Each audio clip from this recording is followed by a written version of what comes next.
ದಾರಿಲಿ ಹೋಗ್ತಿದ್ದಾಗ ನಿಮ್ಮ ಹಳೆ ಫ್ರೆಂಡ್ಸು ನಿಮಗೆ ಸಿಕ್ಕಿ ನಿಮಗೆ ಗುಡ್ ಲಕ್ ಅಂತ ವಿಶ್ ಮಾಡಿದಾಗ ನಿಮ್ಮ ಮನಸ್ಸಲ್ಲಿ ಯೂಶಲ್ ಆಗಿ ಏನು ಹುಟ್ಕೋಬೋದು? ನಮ್ಮನ್ನು ಇಷ್ಟು ದೂರ ಕರ್ಕೊಂಡು ಬಂದಿದ್ದು ಲಕ್ಕ ಅಥವಾ ನಮ್ಮ ಪ್ರಯತ್ನನ? ಕನ್ಫ್ಯೂಸಿಂಗ್ ಇದೆಯಲ್ಲ. ಸೊ ಇದ್ರ ಬಗ್ಗೆ ಕ್ಲಾರಿಟಿ ಸಿಗಬೇಕು ಅಂದರೆ ನಮ್ಮ ಪುಟ್ಟ ಗಣೇಶನ ಬಗ್ಗೆ ತಿಳ್ಕೊಂಡು ಬರೋಣ.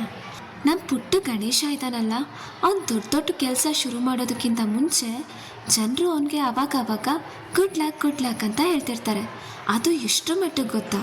ಎಕ್ಸಾಮಿಂದ ಹಿಡಿದು ಕಾಂಪಿಟೇಷನ್ನು ಇಂಟರ್ವ್ಯೂಗೆ ಹೋಗೋವರೆಗೂ ಅವನಿಗೆ ಗುಡ್ ಲಕ್ ಅಂತ ಕೇಳಿ ಕೇಳಿ ಕೇಳಿ ಸಾಕಾಗೋಗ್ಬಿಟ್ಟಿದೆ.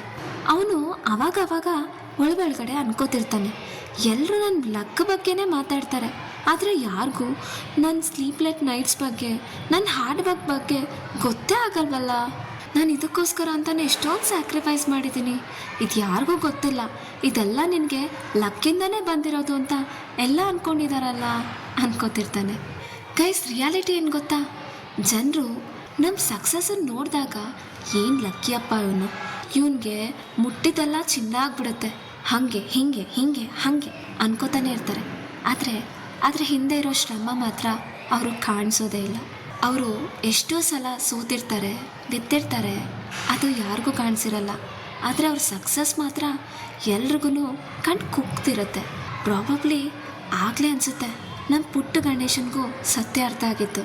ಅದೃಷ್ಟ ಒಂದು ಅವಕಾಶನ ಕೊಡ್ಬೋದು, ಆದರೆ ಅದಕ್ಕೆ ಪ್ರಾಪರಾಗಿ ಸಿದ್ಧತೆ ಇಲ್ಲದೇ ಇದ್ದರೆ ಆ ಅವಕಾಶನೂ ಕೂಡ ಕೈ ತಪ್ಪಿ ಹೋಗುತ್ತೆ.